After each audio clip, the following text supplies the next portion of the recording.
প্রিয় দর্শক, আজ আমরা আরেকটি কুসংস্কার নিয়ে আলোচনা করব। গতকালকে আমি একজনের সাথে মসজিদে বসে কথা বলতেছিলাম।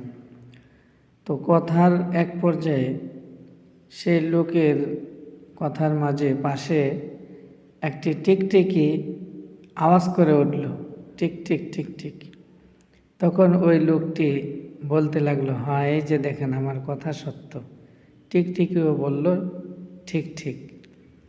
এই যে এরকম শুধু কালকে নয়, আমাদের সমাজে আমাদের আশেপাশে এরকম অনেকেই বলে থাকে, বিশেষ করে মুরব্বীরা, মা বোনরা এই কথাটা হর হামেশায় বলে থাকে যে কোনো কথা বলার সময় টিকটিকি যদি আওয়াজ করে ঠিক ঠিক বলে তাহলে সেটা সত্য। এটা একটা কুসংস্কার। এরকম বিশ্বাস, এরকম ধারণা, এটা কুসংস্কার। এগুলো বর্জন করা অবশ্যই জরুরি।